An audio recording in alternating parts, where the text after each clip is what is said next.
नमस्कार,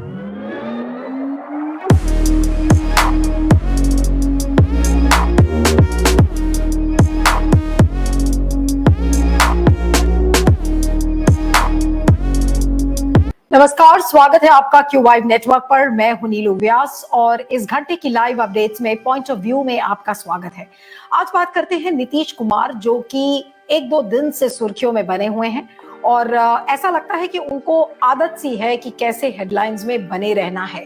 जैसे ही उनको लगता है कि लोग उनको थोड़ा सा भूल रहे हैं, वो कोई ना कोई एक ऐसा बयान लेकर आते हैं जिसकी वजह से वो फिर से चर्चा का विषय बन जाते हैं। सीपीआईएम का जो एक कन्वेंशन मीट थी पटना में, उसमें वो बात कर रहे थे और उन्होंने एक बहुत बड़ा बयान दिया। उन्होंने कहा कि मैं कांग्रेस से कह रहा हूं कि इतने धीरे ना चले, थोड़ा जल्दबाजी करें, ऑपोजिशन पार्टी से बात करें और अगर नहीं करेंगे तो फिर आप सोच सकते हैं कि क्या होगा। साथ में उन्होंने ये भी कहा कि अगर सारे विपक्षी दल अगर एकजुट हो जाएंगे तो बीजेपी 100 सीटों के नीचे सिमट जाएगी। अब ये बड़ा बयान उन्होंने तो दिया, उनके दिमाग में वाकई में काफी समय से लोग उनसे पूछ रहे हैं कि आखिर नीतीश कुमार क्या कर रहे हैं। जब वो मुख्यमंत्री बने थे आरजेडी से हाथ मिलाने के बाद, उसके बाद उन्होंने कहा कि हम एक ऐसी यात्रा पर निकल रहे हैं जहां पर हम सारे विपक्षी दलों को एक नेशनल फ्रंट पर जोड़ेंगे और बीजेपी का मुकाबला वो फ्रंट करेगा। फिर बीच में तनातनी शुरू हुई, उनमें आपसी थोड़े से झगड़े नजर आए, कुछ अंदरूनी कलह नजर आई जेडीयू और आरजेडी के बीच में, जिसके बाद लोग ये कहने लगे कि पता नहीं, ऐसा लग रहा है कि नीतीश कुमार ओब्लिवियन में जा रहे हैं। लेकिन नीतीश कुमार को, जैसा मैंने कहा, कि उनको पता है कि हेडलाइंस में कैसे बने रहना है। वो नहीं चाहते कि मीडिया उनको जरा सा भी भूले और इस वजह से उन्होंने अपने फिर से एक राष्ट्रीय एजेंडे को सामने रखा है और उनका जो राष्ट्रीय एजेंडा है, जो पहले था, वो आज भी ऐसा लगता है कि बरकरार है। जो मीडिया ये कह रहा था कि वो थोड़ा सा भटक गए हैं, दिशाहीन नजर आ रहे हैं नीतीश कुमार, तो ऐसा नहीं है और वो वापस अपने उस एजेंडे के ट्रैक पर आ गए हैं जहां पर वो विपक्षी पार्टियों से कह रहे हैं कि आप एकजुट हो जाइए और बीजेपी को हराने की कोशिश की जाएगी। तो उन्होंने एक बड़ा बयान दिया जिसको लेकर कांग्रेस ने भी पलटवार किया और कांग्रेस ने कहा, और खासकर जयराम रमेश का एक स्टेटमेंट आया कि उनको किसी की सलाह या सर्टिफिकेट नहीं चाहिए, कि वो एक लीड पार्टी है। उन्होंने साथ में ये भी कहा कि कांग्रेस के बिना अगुवाई के कोई भी विपक्षी फ्रंट सफल नहीं होगा, वो किसी गलतफहमी का शिकार न रहे।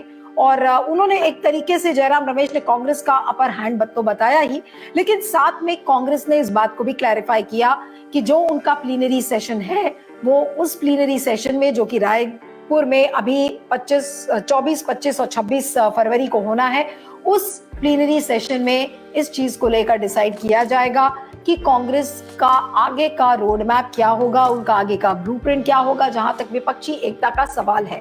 लेकिन साथ में जयराम रमेश ने ये बिल्कुल साफ शब्दों में कहा कि कोई भी विपक्षी एकता बिना कांग्रेस के मुमकिन नहीं है। साथ में उन्होंने स्वागत भी किया नीतीश कुमार के इस बयान का, लेकिन साथ में उन्होंने ये भी कह दिया कि देखिए, कांग्रेस लीड रोल में नजर आएगी। तो आखिर यही तो चाह रहे थे नीतीश कुमार कि कांग्रेस जल्दबाजी करे इसमें थोड़ा, ताकि चीजें जो पटरी से उतरती हुई नजर आ रही थी वो पटरी पर ही रहें। और कांग्रेस को उन्होंने चेताने की कोशिश किया है, जिसका जवाब कांग्रेस ने पलट कर दिया है। यानी कि कांग्रेस और नीतीश कुमार में वाकई में कुछ ना कुछ पक जरूर रहा है।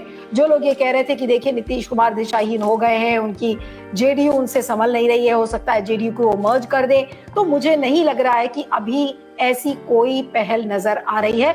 मुझे ऐसा लगता है कि नीतीश कुमार अभी भी बहुत एक्टिव नजर आ रहे हैं और विपक्षी एकता को लेकर जो वो काम कर रहे थे, वो छुप कर कुछ ना कुछ एक बहुत ही डिस्क्रीट कैंपेन इस समय नीतीश कुमार चलाने की कोशिश कर रहे हैं। क्योंकि ये सीपीआईएम का कन्वेंशन था जहां पर वो बात कर रहे थे, जिसमें कि सलमान खुर्शीद और तमाम लेफ्ट के लीडर्स भी थे।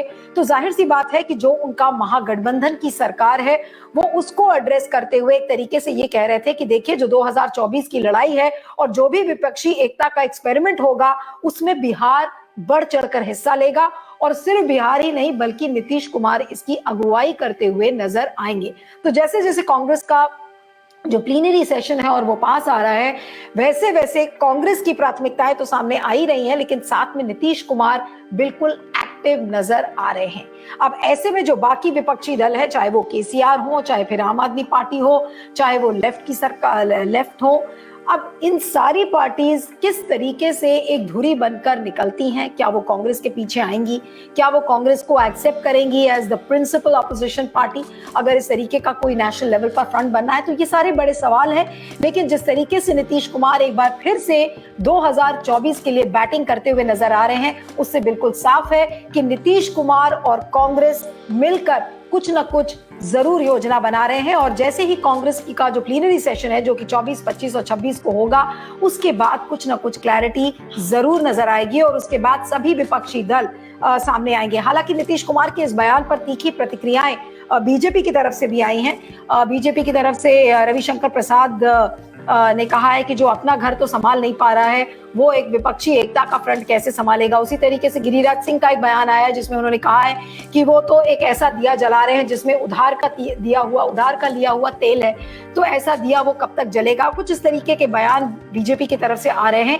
लेकिन बीजेपी तो जाहिर सी बात है कि उनको कंडेम करने की कोशिश करेगी, लेकिन नीतीश कुमार बिल्कुल भी चिर मुद्रा में नहीं है, वो बिल्कुल एक्टिव है और किसी न किसी फ्रंट को वो सूरत और शक्ल देने की समय कोशिश कर रहे हैं। लेकिन उसकी रूपरेखा क्या होगी, ये मुझे लगता है कि कांग्रेस के प्लीनरी सेशन के बाद ये साफ हो जाएगा।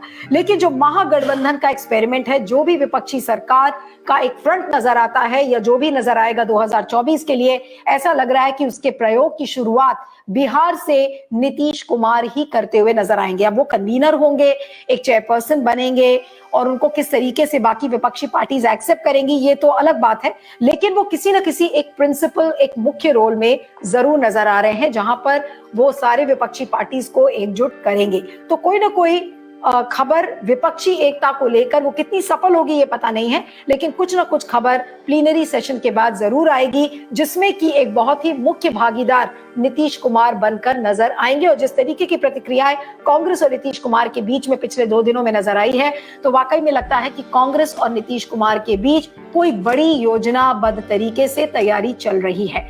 अब क्या उसका खुलासा प्लीनरी सेशन में कांग्रेस के नेता करेंगे या फिर इसका खुलासा नीतीश कुमार करेंगे, ये देखने वाली बात होगी। और जाहिर सी बात है कि नीतीश कुमार के हो सकता है कि दिल्ली के दौरे भी तेज हो जाएं, क्योंकि रायपुर में ये पूरा सेशन है, हो सकता है कि नीतीश कुमार रायपुर ही चले जाएं। लेकिन इसको लेकर अभी कोई पुख्ता जानकारी नहीं है। लेकिन जैसा मैंने कहा कि एक योजनाबद्ध तरीके से विपक्षी एकता को लेकर एक बड़ी तैयारी नीतीश कुमार और कांग्रेस मिलकर करेंगे, यानी कि कांग्रेस अपने लीड रोल को परखने की कोशिश करेगी और नीतीश कुमार की जिम्मेदारी होगी कि जो बाकी विपक्षी दल है उनको कैसे एकजुट लेकर वो आए और उसको एक अम्ब्रेला के नीचे एक फ्रंट की रूपरेखा वो बना सके। तो चलिए नजर बनाए रखेंगे उस पर। लेकिन फिलहाल नीतीश कुमार सुर्खियों में बने हुए हैं और मुझे लगता है कि आने वाले कई दिनों में वो हेडलाइंस में ही बने रहेंगे अपने इसी तरीके के कुछ बयानों के जरिए। तो आप बने रहिएगा Q5 पर, इस वीडियो को ज्यादा से ज्यादा शेयर करिएगा। Thank you so much.